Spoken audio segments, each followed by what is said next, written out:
ముఖ్యమైన డీటెయిల్స్ అన్నీ కూడా మనం అంతకుముందు వీడియోస్లో చాలాసార్లు మాట్లాడుకున్నాము. దాదాపు 2-3 వీడియోస్లో కూడా నేను ఎల్జీ పాలిమర్స్కి సంబంధించి గ్యాస్ లీకేజ్కి సంబంధించిన కొన్ని ముఖ్యమైన విషయాలు నేను మీతో షేర్ చేసుకున్నాను. ప్రతిరోజు కూడా మన న్యూస్ పేపర్లో దీని గురించి ఖచ్చితంగా 2 లేక 3 ఆర్టికల్స్ వస్తున్నాయి. అవి లోకల్ న్యూస్ పేపర్ అవ్వచ్చు, నేషనల్ న్యూస్ పేపర్ అవ్వచ్చు. నేను మీతో షేర్ చేసుకునే మ్యాక్సిమం ఇన్ఫర్మేషన్ అంతా కూడా హిందూ, ఇండియన్ ఎక్స్ప్రెస్ అనే ఈ 2 న్యూస్ పేపర్స్లో ఉన్న ముఖ్యమైన బిట్స్ నేను మీతో షేర్ చేసుకోవడానికి ప్రతి వీడియోలో కూడా ప్రయత్నం చేస్తున్నాను. నేషనల్ లెవెల్ న్యూస్ పేపర్స్లో మనకి బయాసిటీ తక్కువ ఉంటుంది. ఇక ఈ ఎల్జీ పాలిమర్స్కి సంబంధించి రీసెంట్గా మనందరికీ కూడా తెలిసిన విషయం. ఆ గ్యాస్ లీకేజ్ తర్వాత ఏం జరిగిందో కూడా నేను మీకు చెప్పాల్సిన అవసరం లేదు. అది వైజాగ్ తీసుకుంటే వైజాగ్ కేజీహెచ్ హాస్పిటల్లో కావచ్చు, అలాగే ఈ సెవెన్ హిల్స్ హాస్పిటల్లో కావచ్చు, కొంతమంది పేషెంట్స్కి ట్రీట్మెంట్ ఇవ్వడం అనేది మనం గమనిస్తున్నాం. దీనికి సంబంధించి ఈ యొక్క వీడియోలో ప్రెజెంట్ ఎల్జీ పాలిమర్స్కి సంబంధించి ఈ యాక్సిడెంట్కి సంబంధించి అప్డేట్స్ ఏవైనా ఉంటే నేను మీతో షేర్ చేసుకోవడానికి ప్రయత్నం చేస్తాను. రీసెంట్గా జరిగిన ఈ ఇన్సిడెంట్కి సంబంధించి మీ అందరికీ తెలుసు, వెంటనే ఇన్వెస్టిగేషన్ మొదలైంది. అసలు ఏ చట్టం ప్రకారం ఈ యొక్క ఇన్వెస్టిగేషన్ చేస్తాము అంటే డిజాస్టర్ మేనేజ్మెంట్ యాక్ట్ అంటాము 2005, డిజాస్టర్ మేనేజ్మెంట్ యాక్ట్ 2005. ఈ డిజాస్టర్ మేనేజ్మెంట్ యాక్ట్కి సంబంధించి మనం ఎన్నో సంస్థల గురించి మనం మాట్లాడుకోవాలి. నేను లాస్ట్ వీడియోలో కూడా ఎన్జిటి అనే టైటిల్తో ఒక వీడియోలో మీకు నేను డీటెయిల్స్ చెప్పాను. నేషనల్ గ్రీన్ ట్రిబ్యునల్ ఈ యొక్క కంపెనీని 50 కోట్ల రూపాయలు ఇమ్మీడియట్గా డిపాజిట్ చేయమని అడిగారనే విషయాన్ని కూడా మనం చూసాము. నేను ఆ వీడియోలో ఎన్జిటి గురించి కొంత లోతుగా కూడా మీకు చెప్పడం జరిగింది. అలాగే మనకి ఏదైతే ఈ యొక్క నీరీ అంటారు, నీరీ అంటే ఏంటంటే national environmental engineering research institute అంటారు, national environmental engineering research institute. ఇటువంటి సంస్థలు ఎన్నో మనకి ఇన్వెస్టిగేషన్ చేస్తూ ఈ యొక్క యాక్సిడెంట్కి ముఖ్యమైన రీజన్ ఏంటి అన్నది వాళ్ళు చెప్పడానికి ప్రయత్నం చేస్తున్నారు. సాధారణంగా డిజాస్టర్ ఎప్పుడు జరిగినా కూడా మనకి 2 రీజన్స్ ఉంటాయి. There are 2 types of errors అంటాము. ఒకటి న్యాచురల్ ఎర్రర్ అంటాము, రెండోది హ్యూమన్ ఎర్రర్ అంటాము. న్యాచురల్ ఎర్రర్ అంటే ఏంటంటే ఒక సునామీ లేదంటే ఒక భూకంపం లాంటిది ఏదైనా వస్తే దాన్ని మనం న్యాచురల్ ఎర్రర్ అంటాము. లేదు అనుకోకుండా ఒక అంతస్తు, ఒక భవనం కూలిపోయింది, ఒక మిషన్ అనుకోకుండా పాడైపోయి పేలిపోయింది, ఎక్స్ప్లోజన్ జరిగింది, ఇవన్నీ కూడా న్యాచురల్ ఎర్రర్స్ అంటాం. లేదా షార్ట్ సర్క్యూట్ జరిగింది, ఇవన్నీ న్యాచురల్ ఎర్రర్స్ అంటాం.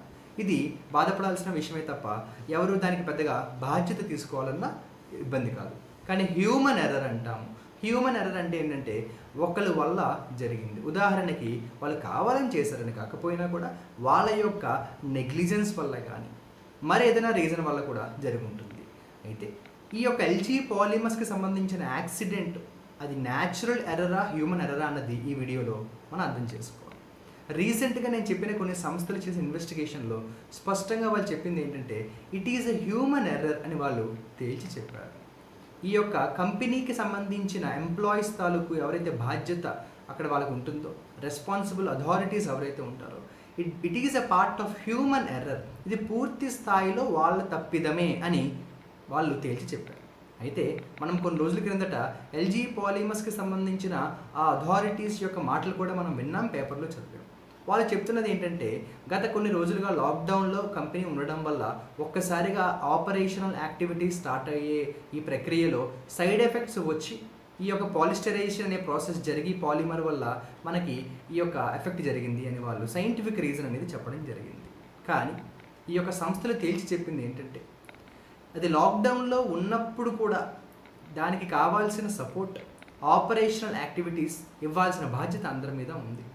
సో అది చేయకపోవడం డెఫినెట్గా హ్యూమన్ ఎర్రర్ అని చెప్పారు. అయితే ఈ యొక్క టోటల్ అంశంలో ఇన్వెస్టిగేషన్ పూర్తి అవ్వలేదు కనుక మనం దాని గురించి లోతుగా మాట్లాడకూడదమ్మా. When any issue is under investigation or any issue is in the court, we cannot completely comment on it. మన దగ్గర ఉన్న కొంత లిమిటెడ్ ఇన్ఫర్మేషన్ తోటే మనం ఏదైనా ఒక ఐడియాని షేర్ చేసుకోవాలి. సో ఇన్వెస్టిగేషన్కి సంబంధించి ప్రెజెంట్ ఉన్న అప్డేట్ ఏంటంటే it is a human error అని తేల్చి చెప్పారు. కానీ ఈ వీడియోలో ఎక్కువ మనం చూడాల్సిన అంశం ఏంటంటే ఏది ముఖ్యంగా బాధ్యత తీసుకోవాల్సిన అవసరం, ఎవరి మీద ఎక్కువ విమర్శలు వస్తున్నాయి అంటే who is the main culprit అని గమనిస్తే ఆ ఇన్వెస్టిగేటివ్ ఏజెన్సీస్ తేల్చి చెప్పింది ఏంటంటే Andhra Pradesh pollution control board. Andhra Pradesh pollution control board ఏదైతే ఉన్నదో ముఖ్యంగా దాన్ని వీళ్ళు కల్ప్రిట్గా, ముద్దాయిగా తేలుస్తున్నారు. ఎందుకంటే మనకు ఒక సంస్థ ఉంది, దాని పేరు ఏంటంటే INSWARREB అంటారు. INSWARREB అంటే ఏంటి అబ్రివేషన్ చెప్తాను. Institute of solid waste research and ecological balance. Institute of solid waste research and ecological balance. ఈ యొక్క సంస్థ తాలూకు డైరెక్టర్ ఉన్నారు ఎన్ కాళిదాస్. వాళ్ళు క్లియర్గా చెప్పింది ఏంటంటే ఆంధ్రప్రదేశ్ పొల్యూషన్ కంట్రోల్ బోర్డు చేసిన కొన్ని తప్పిదాల వల్ల ఈ యొక్క పరిణామాలు చోటు చేసుకున్నాయని వాళ్ళు తేల్చి చెప్పారు. అదే విషయాన్ని NGT కూడా చెప్పడం అనేది గమనించాలి. నేషనల్ గ్రీన్ ట్రిబ్యునల్ కూడా అదే చెప్పారు. అలాగే నీరీ కూడా అదే విషయాన్ని తేల్చి చెప్పారు. ఏంటి ఆంధ్రప్రదేశ్ పొల్యూషన్ కంట్రోల్ బోర్డు చేసే తప్పిదం అంటే, ఇక్కడ as per the news paper report నేను మీకు చెప్పాలనుకున్నది ఏంటంటే, ఆంధ్రప్రదేశ్ పొల్యూషన్ కంట్రోల్ బోర్డ్ యాక్చువల్గా ఎన్వైరన్మెంటల్ క్లియరెన్స్ అనేది ఇవ్వాలి. ఏ ఫ్యాక్టరీ కానీ ఏ సంస్థ కానీ ముఖ్యంగా ఇటువంటి ఫ్యాక్టరీస్ పెట్టడానికి ఎన్వైరన్మెంటల్ క్లియరెన్స్ అంటాము, ఈసీ అంటాము, ఈసీ సర్టిఫికేట్ అంటాము. ఆ యొక్క ప్రదేశంలో వాళ్ళు అక్కడ ఫ్యాక్టరీ పెట్టచ్చా పెట్టకూడదా అన్న ఉద్దేశంతో ఎన్వైరన్మెంటల్ క్లియరెన్స్ ఇవ్వాలి. చాలా ఆశ్చర్యానికి గురి చేసే విషయం ఏంటంటే LG పాలిమర్స్ అనే ఈ సంస్థకు 1997 నుంచి కూడా ఈసీ సర్టిఫికేట్ లేదట. అంటే ఆఫ్టర్ 1947 లేదా since 1997 LG polymers company had not obtained environmental clearance. సరే, ఎన్వైరన్మెంటల్ క్లియరెన్స్ తీసుకోలేదు. అయితే కేవలం ఎన్వైరన్మెంటల్ క్లియరెన్స్ తీసుకోకపోవడమే విచిత్రమైన విషయం కాదు. అంతకు ముందు వీడియోలో నేను మీకు విషయం చెప్పాను. ఒక ఫ్యాక్టరీ నడవాలి అంటే దానికి 2 సర్టిఫికెట్స్ కావాలి. ఒకటి CFE అంటారు, మరొకటి CFO అంటారు. CFE అంటే ఏంటంటే కన్సెంట్ ఫర్ ఎస్టాబ్లిష్మెంట్, CFO అంటే ఏంటంటే కన్సెంట్ ఫర్ ఆపరేషన్స్. ఒక ఫ్యాక్టరీ స్థాపించాలంటే CFE సర్టిఫికెట్, దాన్ని నడపాలంటే ఆపరేషన్స్ కొనసాగించాలంటే CFO ఉండాలి. మనం అంత ముందు వీడియోలో కూడా చెప్పుకున్నాం. ఎన్వైరన్మెంటల్ క్లియరెన్స్ వచ్చిన తరువాత సాధారణంగా ఈ యొక్క CFE CFO అందుతాయి. కానీ ఎన్వైరన్మెంటల్ క్లియరెన్స్ రాకుండా CFE CFO వాళ్ళ చేతికి ఎలా వెళ్ళి అన్నది ఈ యొక్క ఇన్వెస్టిగేషన్ ఏజెన్సీస్ వీళ్ళని అడుగుతున్న ప్రశ్నలు. వీటికి సంబంధించి ఇన్వెస్టిగేషన్ పూర్తవ్వలేదు కనుక మనం ఈ యొక్క ఇన్ఫర్మేషన్ కంక్లూజన్గా అప్పుడే మనం పరిగణించకూడదు. నేను కేవలం అప్డేట్ని షేర్ చేస్తున్నాను కానీ కంక్లూజన్ ఇవ్వడం లేదు, అది గమనించాలి. అయితే మరి దీనికి సంబంధించి ఎవరైతే మీడియా వాళ్ళు ఉన్నారో వారు ఆంధ్రప్రదేశ్ పొల్యూషన్ కంట్రోల్ బోర్డుని ప్రశ్నించారు, మీరు ఎన్వైరన్మెంటల్ క్లియరెన్స్ ఎలా ఇచ్చారు. దానికి ఈ ఆంధ్రప్రదేశ్ పొల్యూషన్ కంట్రోల్ బోర్డు చెప్పిన ఒక ఆసక్తికరమైన విషయం ఏంటంటే, కంపెనీస్ 2 రకాలు ఉంటాయని చెప్పారు. Category A companies, category B companies. Category A కంపెనీస్కి ఎన్వైరన్మెంటల్ క్లియరెన్స్ మేము ఇవ్వము. వాటికి యూనియన్ లెవెల్లో, సెంట్రల్ లెవెల్లో union ministry of environment and forests వారు ఎన్వైరన్మెంటల్ క్లియరెన్స్ ఇస్తారు, ఈసీ వాళ్ళు ఇస్తారని చెప్పారు. మరి కేటగిరీకి Bకి మీరు ఇస్తారా అన్న ప్రశ్నకు వాళ్ళు చెప్పింది ఏంటంటే, కేటగిరీ Bకి కూడా మేము ఇవ్వము.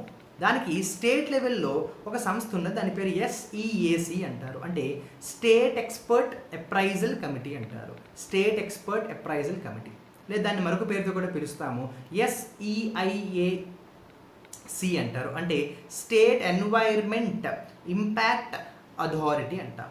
ఇలా SEAC అంటే స్టేట్ ఎక్స్పర్ట్ అప్రైజల్ కమిటీ, వీళ్ళు ఇస్తారు అన్నారు. అయితే విచిత్రమైన విషయం ఏంటంటే, ఆంధ్రప్రదేశ్ పొల్యూషన్ కంట్రోల్ బోర్డ్ అనేది ఈ స్టేట్ ఎక్స్పర్ట్ అప్రైజల్ కమిటీలో వన్ ఆఫ్ ద మెంబర్స్. అందువలన ఇది చాలా ఆసక్తికరమైన విషయం. అయితే దీనికి సంబంధించి రానున్న రోజుల్లో ఇన్వెస్టిగేషన్కి సంబంధించి రిపోర్ట్స్ ఎలా రాబోతున్నాయి అన్నది మనం గమనించాల్సిన విషయం ఉన్నది. సో ఈ యొక్క విషయాన్ని సైంటిస్టులు కూడా ఇన్వెస్టిగేషన్ చేస్తున్న విషయం మనందరం గమనించాలి. సైంటిస్టులు అందరూ కూడా అడుగుతున్నది ఏంటంటే, దానికి సంబంధించి ఈ యొక్క LG పాలిమర్స్కి సంబంధించి ఆంధ్రప్రదేశ్ పొల్యూషన్ కంట్రోల్ బోర్డు ఎలా ఎవాల్యుయేట్ చేశారో మాకు ఒక రిపోర్ట్ పంపండి అని అడిగారు. అంటే most of the scientists who are behind these research institutes, these investigative agencies are demanding the LG polymers to submit a report of their survey of the plant. ఆ యొక్క LG పాలిమర్స్కి సంబంధించి మీరు ఎలా వాళ్ళకు సర్వే చేశారు, ఆ సర్వే రిపోర్ట్ మాకు పంపండి, మేము ఒకసారి స్టడీ చేసి మీకు మళ్ళీ ఇచ్చేస్తామని అడిగారు. దీనికి సంబంధించి ఏం జరగబోతుంది అన్నది మనం గమనించాల్సిన అవసరం ఉంది. నేను మళ్ళీ చెప్పినట్టు కంక్లూషన్కి రావాల్సిన అవసరం లేదు. రిపోర్ట్ అనేది ఇంకా పూర్తి స్థాయిలో మన దగ్గర లేనప్పుడు అప్డేట్ మాత్రం తెలుసుకోవాల్సిన బాధ్యత మనందరిపైన ఉన్నది. అయితే ఈ వీడియోలో దీనికి సంబంధించిన మరొక పాయింట్ని మీకు యాడ్ చేయాలి. రీసెంట్గా చాలామంది మేధావులు కూడా సలహా ఇచ్చింది ఏంటంటే, ఆ యొక్క ఏజెన్సీ ఆ యొక్క ఏరియాలో ఎక్కడైతే ఈ యొక్క ఎల్జీ పాలిమర్స్ ఇన్సిడెంట్ జరిగిందో చుట్టుపక్కల జంతువులు చాలా చనిపోయాయి. వాటికి సంబంధించి పరీక్షలు చేయను, ఎందుకంటే అక్కడ దగ్గరలో ఉన్న పౌల్ట్రీ, అలాగే అక్కడ దగ్గర ఉన్న కోడి, మేక లాంటి జంతువులకు సంబంధించి చనిపోయినవి పక్కన పెడితే ఏవైతే బతుకున్నాయో వాటికి కూడా పరీక్షలు చేయండి. ఎందుకంటే ఉదాహరణకు అక్కడ ఏదైనా ఒక పౌల్ట్రీ ఉన్నట్టయితే ఈ కెమికల్ గ్యాస్ ఆ యొక్క జంతువుల్లో ప్రవేశించే ఆ యొక్క పౌల్ట్రీ నుంచి వచ్చే చికెన్ అవ్వచ్చు, కోడి గుడ్లు అవ్వచ్చు, లేదా మీట్ అవ్వచ్చు, మటన్ అవ్వచ్చు, ఇవన్నీ కూడా వైజాగ్లో చాలామంది దగ్గరికి చేరినప్పుడు ఆ యొక్క డిసీజ్, ఆ యొక్క ఇన్ఫెక్షన్ పాస్ అయ్యే ఛాన్స్ ఉంటుందన్నారు. ఇది జరుగుతోంది. ఇది జరుగుతోందా లేదన్నది మనం గమనించాలి. అట్ ద సేమ్ టైం రెండో అంశం ఏంటంటే వెరీ ఇంపార్టెంట్ ఇష్యూ, మేధావులు చాలామంది చెప్పింది ఏంటంటే, సలహా ఇచ్చింది, ఆ యొక్క ఇన్సిడెంట్ జరిగిన కొన్ని కిలోమీటర్లలో దగ్గరలో ఉన్న వాటర్, అలాగే లేక్స్, రివర్ సోర్సెస్, రిజర్వాయర్స్ లాంటివి ఏమైనా ఉంటే వాటిని కూడా వాటర్ శాంపిల్స్ తీసుకుని టెస్ట్ చేయండి అని సలహా ఇచ్చారు. అది జరుగుతుందని చెప్పాలి. ఎందుకంటే అతి దగ్గరలో ఉన్న ఒకే ఒక రిజర్వాయర్ ఏంటి అంటే మేఘాద్రి గడ్డ. Meghdri Gadda reservoir is the only reservoir which is very close to this area, Meghdri Gadda. దాని యొక్క కెపాసిటీ ఏంటంటే 8 mgdm. ఆ రిజర్వాయర్ యొక్క కెపాసిటీ 8 mgd. ఈ యొక్క మేఘాద్రి గడ్డ రిజర్వాయర్ నుంచి యాక్చువల్గా కొన్ని రోజుల క్రిందటి వరకు కూడా మన వైజాగ్కి కూడా వాటర్ సప్లై జరిగేది. ఈ ఇన్సిడెంట్ జరిగిన తర్వాత మేఘాద్రి గడ్డ రిజర్వాయర్ నుంచి వాటర్ శాంపిల్స్ తీసుకెళ్ళి పరీక్షిస్తున్నారు. ఆ యొక్క పరీక్షలు అయ్యేదాకా ఆ యొక్క మేఘాద్రి గడ్డ రిజర్వాయర్ నుంచి వాటర్ సప్లై అనేది ఆపారు. అప్పటిదాకా కూడా వైజాగ్ సిటీకి ఈ యొక్క డ్రింకింగ్ వాటర్ అనేది మేఘాద్రి గడ్డ నుంచి కాకుండా ఏలేరు, తాటిపూడి ఇటువంటి రిజర్వాయర్స్ నుంచి వాటర్ సప్లై అనేది మనకి జరుగుతుంది అనేది గమనించాలి. సాధారణంగా ఈ వాటర్ టెస్టింగ్ అనేది ఎవరు చేస్తారు అంటే మనకి టెస్టింగ్ ల్యాబ్స్ చేస్తాయి. ఎవరికిందంటే ఇన్స్టిట్యూట్ ఆఫ్ ప్రివెంటివ్ మెడిసిన్ అంటాం. ఇన్స్టిట్యూట్ ఆఫ్ ప్రివెంటివ్ మెడిసిన్ కింద ఉండే కొన్ని వాటర్ ల్యాబ్ టెస్టింగ్ సెంటర్స్ మనకి నీటి పరీక్షలు అనేవి చేస్తూ ఉంటాయి. ఈ వీడియోలో మేఘాద్రి గడ్డ రిజర్వాయర్ అనేది one of the closest reservoirs to the agency area అనేది మనం గుర్తుపెట్టుకోవాల్సిన అవసరం ఉంది. సో రానున్న రోజుల్లో మనకి ఈ యొక్క ఎల్జీ పాలిమర్స్కి సంబంధించి ఏం జరగబోతోంది అన్నది మనం ఎదురు చూడాలి.